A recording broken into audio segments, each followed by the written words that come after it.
Aladdin.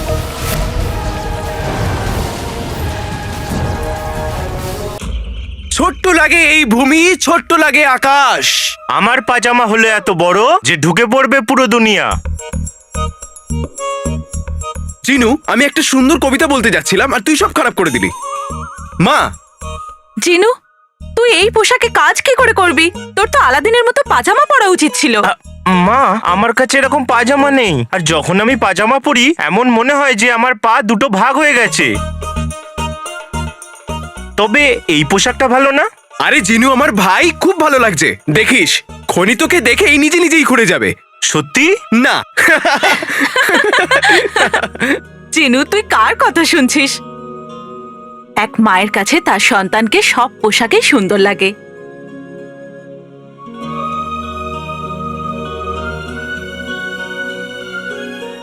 ঈশ্বর তোদের দুজনকে সব অশুভর হাত থেকে রক্ষা করুক। আর আমাকে তোমার এই বড় ছেলের থেকে। আরে মা,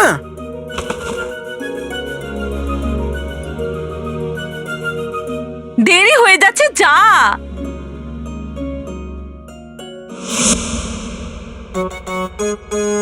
সাবাস, আরে আমার সোনার টুকরো। কত দুর্বল হয়ে গেছে আমার ছেলে। গুল্লু বাবা, এইভাবে ঘরে বসে বসে কতদিন খাবে বাবা? বাবা, কোনো তাড়া নেই। 4-5টা পরোটা আরো বানিয়ে দাও। 4-5টা? হ্যাঁ। এক্ষুনি বানিয়ে আনছি। 3, 4, 5। বাবা, আর খাবি? কোনো তাড়া নেই। খনি কি তোর বাবা গিয়ে খুঁড়বে? আমি সব জানি। ইচ্ছে করে তুই দেরি করছিস। প্রথম কথা তো এটা, তুমি পিঁপড়ের বাড়িও খুঁড়তে পারবে না, খনি কি করে খুঁড়বে? আর দ্বিতীয় কথা তো এই, আমি তেলের খনিতে কাজ করব না, করব না, করব না। ওখানে আমার এই চেহারা, এই সুন্দর মুখ পুড়ে গেলে বাবা। আরে রে রে রে রে। গুল্লু, আমার সোনা, আমার কথা শোন। তোর মা অনেক সুপারিশ করে তোকে কাজে লাগিয়েছে। দেখ, সোনার আসর ফির দিবি। তোর মা তোকে কথা দিচ্ছে, তোকে ওখানে গরিব মজদুরের মতো কাজ করতে হবে না। সোনার আসার ফির দিব্যি মা, কিছু না কিছু তো কাজ করতে হবে। আমি তোমার মতো অলসই থাকবো। খুব ভালো আমার ছেলে। মা দেরি হয়ে যাচ্ছে, ফিরতে সন্ধে হবে। আরে চল চল।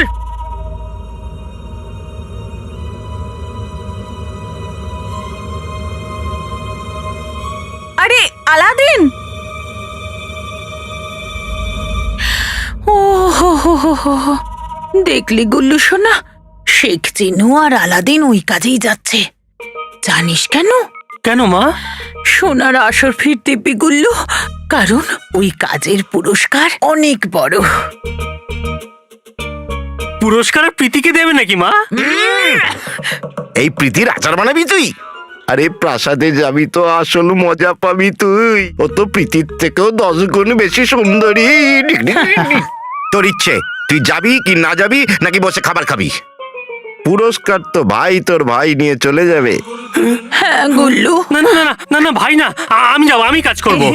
আমি সাবাস আমার সোনা, আমি জানতাম তুই নিশ্চয়ই যাবি। এক কাজ কর, তোর মা তোকে দুটো নয় একটা, তাও আসল আসর ফি দিচ্ছে। টাঙ্গা গাড়িতে যাবি, তাহলেই আগে পৌঁছবি। আমরাও আসছি। যা যা, জয় হোক তোর। কিন্তু মা, যদি আমার চুল খারাপ হয়ে যায়? এখনই চুল তো ঠিক বাবা করছি, দাঁড়া। বাবা বাবা। ও আরে খুব দরকারি জিনিস আনতে ভুলেই গেছি, দাঁড়া আমি এক্ষুনি আনছি। আমি মায়ের সাথে যাচ্ছি, তুমি এখানে দাঁড়াও।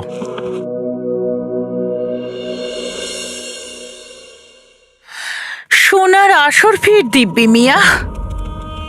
আমার চোখে তো ফারাসের রানীর মুকুটটা ভাসছে।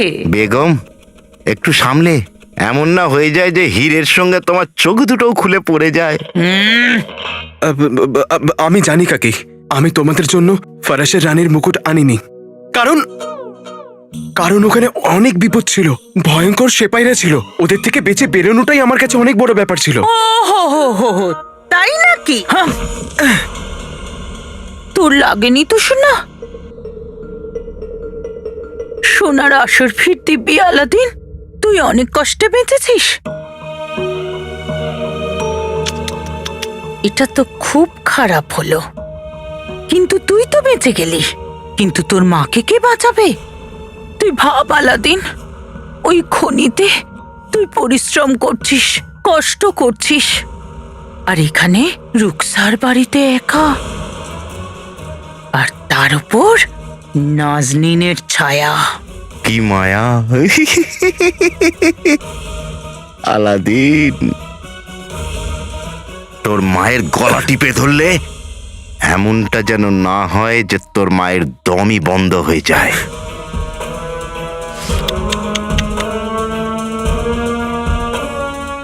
তোমরা তোমরা আমার মাকে নিজের মতো ছেড়ে দাও। কালকে আমি তোমাদের জন্য মুকুট আনিনি, কিন্তু আজকে রাতে ফারাসের রানীর মুকুট তোমার মাথায় থাকবে। যদি তুই মিথ্যে কথা বলিস তাহলে আমাদের থেকে খারাপ কেউ হবে না। এই, এই, বাবু, মন দিয়ে কাজ করবি। শোন, আমাদের সিন্ধুকে আজ রাতে ফারাসের রানীর মুকুট যেন থাকে, বুঝলি তাড়াতাড়ি কালো? আয়, জিনু।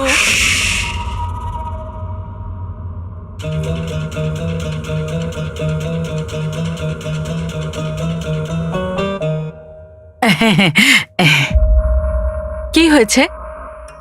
হয়েছে কি আর হবে রুকসার, আসলে আমি জানতে পারলাম যে আলাদিন একটা ভালো কাজের জন্য যাচ্ছে, তাই আশীর্বাদ দিতে এসেছি।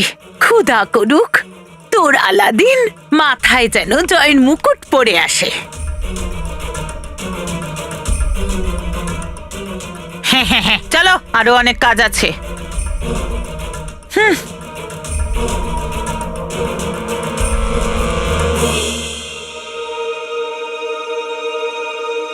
তুই এত ভয় পেয়ে কেন আছিস? বৌদি কিছু বললো বুঝি?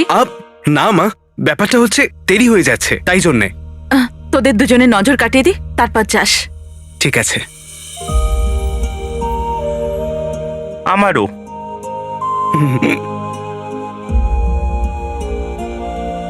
নিজেদের খেয়াল রাখিস। ধন্যবাদ মা, খুদা হাফিজ। খুদা হাফিজ। Well, Habibi, well, Habibi, well, Habibi. ওমরকে আমি বহু বছর ধরে চিনি। ওর মতো বিশ্বস্ত আর বাহাদুর সেপাই আমি আগে দেখিনি। ওই কালো চোরকে আমার পায়ের তলায় এনে রাখবে ও।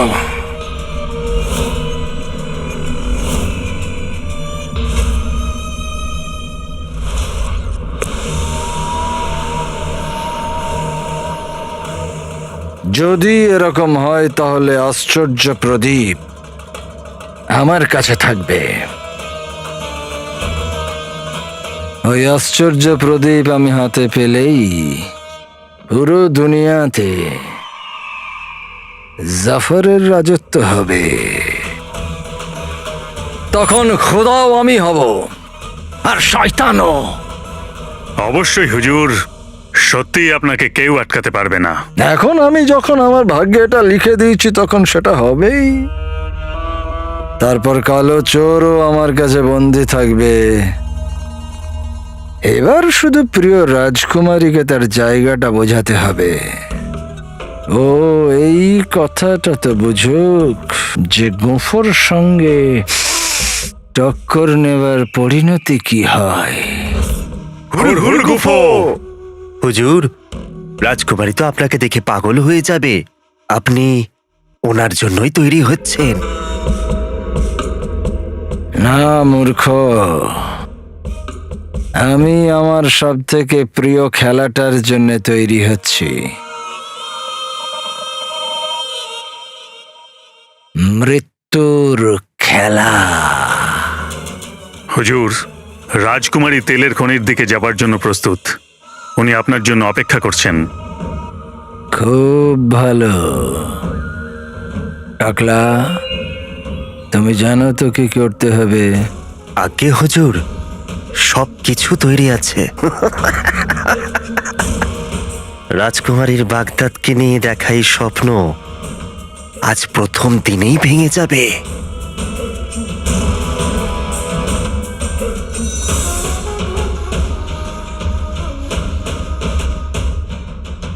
জাফরের সঙ্গে যে লাগবে মাটিতে মিশে যাবে।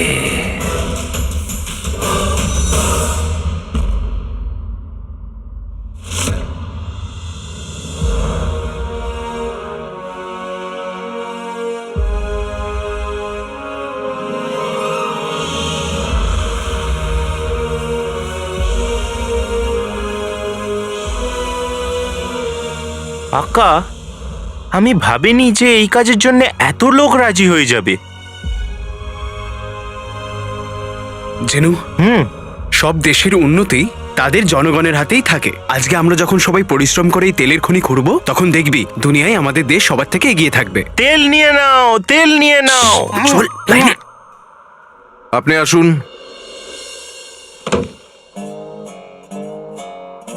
নাম? হ্যাঁ বলুন। নাম? আলাদিন। নাম তো শুনেছেন নিশ্চয়ই। আলাদিন? না, আমি তো শুনিনি। এখন শুনলেন যে? আর আমি জিনু, এর ভাই। ও বলতে চাইছে শেখ জিনু। হ্যাঁ হ্যাঁ। ঠিকানা বলো। 3 নম্বর ঘর, 7 নম্বর বাড়ি, মেহেরবান গলি, পাড়া আলবুজ, বাগদাদ। আপনি ওই বড় খেজুরের গাছটা দেখেছেন? ওটা আমাদের বাড়ির কাছেই, এত কাছে যে খেজুর আমাদের বাড়িতে এসে পড়ে, এত কাছে। এখানে কাজ করার মতো লোক চাই। খেজুর খেতে হলে নিজের বাড়ি যাও। ক্ষমা করবেন, পরের বারে আমরা ঠিক খেয়াল রাখবো। এই নাও, নিজেদের হাতে বেঁধে নাও। এটা তোমাদের পরিচয় তকমা, হারাবে না এটাকে। হ্যাঁ। আচ্ছা, ওই পাহাড়টা দেখতে পাচ্ছ পাশে? হ্যাঁ, ওখানে গিয়ে দাঁড়াও, অপেক্ষা করো। হ্যাঁ নিশ্চয়ই। ধন্যবাদ। এই নে, তাড়াতাড়ি বাঁধ। না, তুমি আগে। বড় কে? আমি না তুই? তুমি তো বাঁধবে কে? ঠিক আছে। এই নে, তাড়াতাড়ি তাড়াতাড়ি।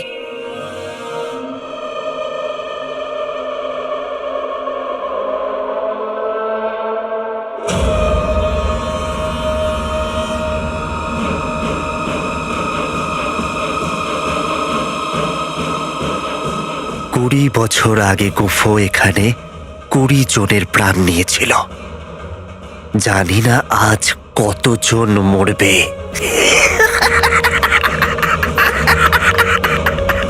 আকা, আকা, আকা,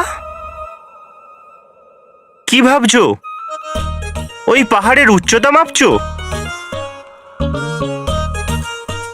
না জিনু, এটাই ভাবছিলাম যে এই কাজটা যতই কঠিন হোক না কেন, আমাকে আমার বাবার সত্যিটা জানতেই হবে। তখনই মা শান্তি পাবে। তাহলে এতে তো ভাবার কি আছে? তোমার ভাই জিনু তোমার সাথে আসে, তুমি যা চাইবে আমরা একসঙ্গে সেটা করব। খবরদার! আকু, নাজু, খবরদার! এখন আমি যা বলতে যাচ্ছি তোমাদের সেটা মন দিয়ে শুনতে হবে। আমি হলাম সুবেদার আকবর।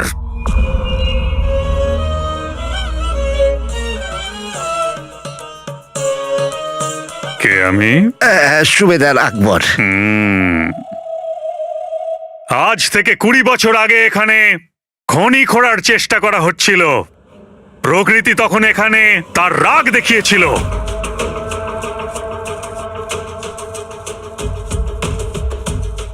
এই জন্য এবার আমরা আমাদের কাজ শুরু করার আগে প্রার্থনা করব যাতে খোদা আমাদের ওপর দয়া করে। প্রথম প্রার্থনা করার জন্য উপস্থিত হচ্ছেন স্বয়ং রাজকুমারী ইয়াসমিন।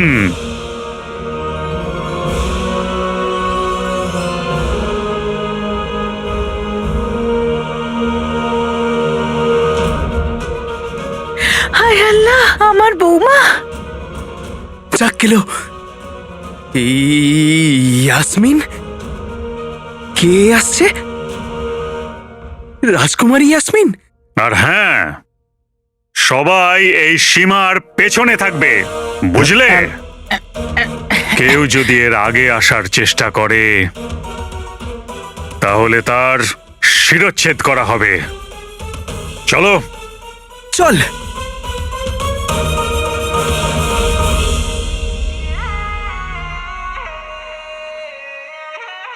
হ্যাঁ হ্যাঁ, আমার কাঁধের ওপরেই উঠে পড়ো। হ্যাঁ, এই চত্বর সব।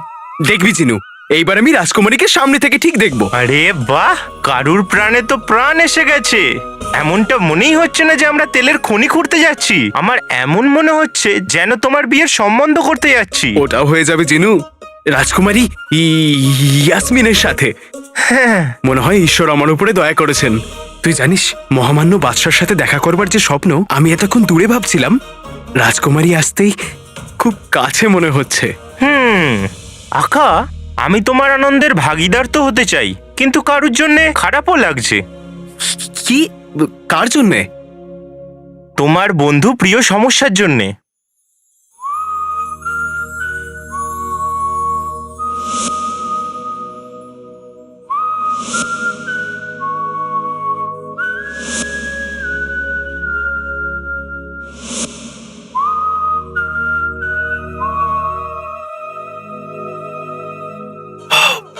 নকল চোর? হ্যাঁ, তোমার নকল চোর।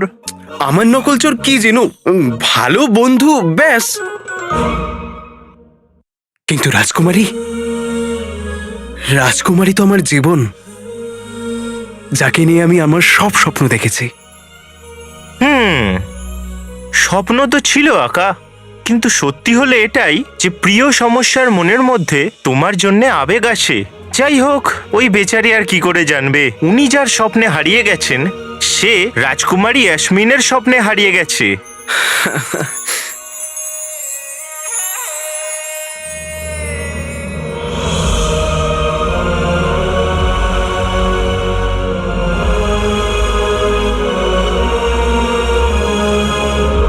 কালো চোর আমার বাবাকে ফিরিয়ে দিয়েছে, যার জন্য আমি এই তেলের খনির স্বপ্ন পেয়েছি। ও আমাকে পথ দেখিয়েছে প্রীতি, আমার বাবার স্বপ্নের দিকে চলার পথ, বাগদাদের ভাগ্য বদলে দেওয়ার পথ। আচ্ছা, ওই খনি খুঁড়লে পরে কালো চোরকেই পাওয়া যাবে না তো?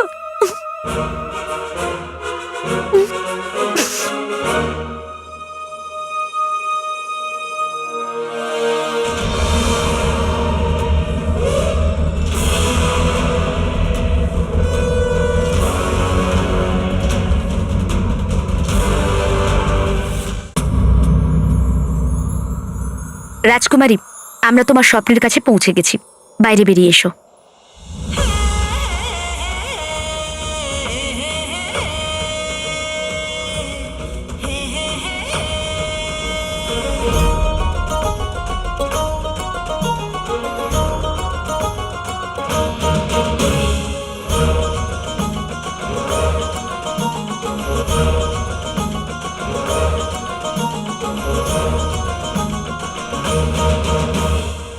এই দেখ প্রীতি, এটা হলো আমার স্বপ্ন। এটা ছাড়া আমি আর কারোর কথা ভাবি না। রাজকুমারী, আমি রাজকুমারীর সঙ্গে একান্তে কিছু কথা বলতে চাই। আগে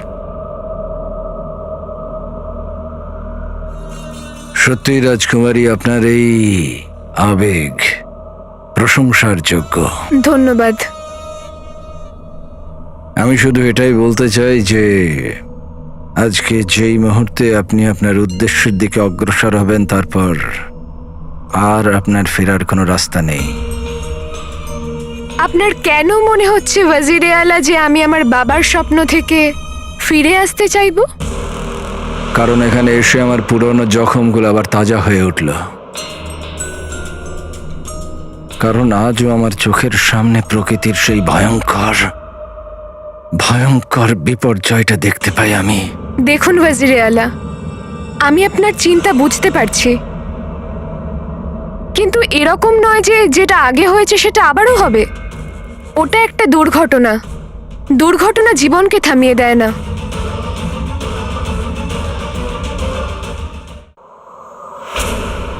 আমি আপনাকে সম্মান করি ওয়াজিরে আলা, কিন্তু আমি আমার দেশের জনগণের ভালোও করতে চাই।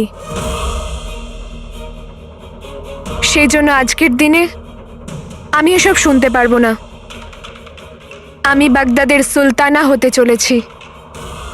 বাগদাদের জনগণের খুশি আমার দায়িত্ব, যার জন্য এই তেলের খনি আমি বাগদাদে করেই ছাড়বো। আপনার এই সাহস আর চিন্তাধারা দেখে আমি এটাই বলতে পারি যে আমি আপনার সঙ্গে আছি।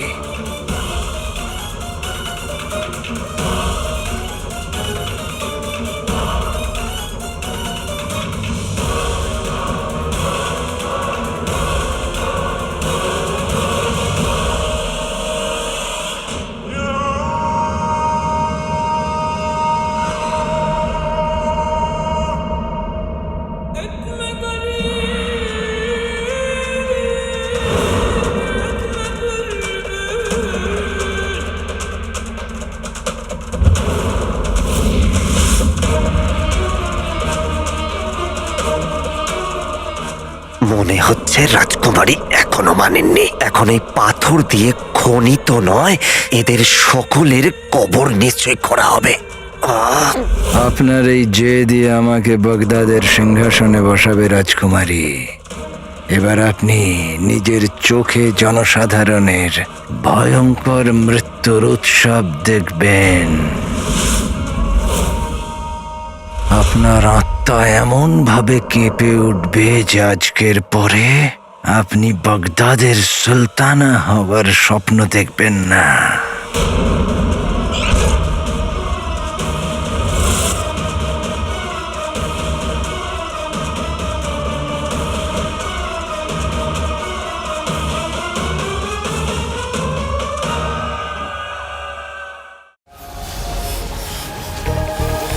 আলাদি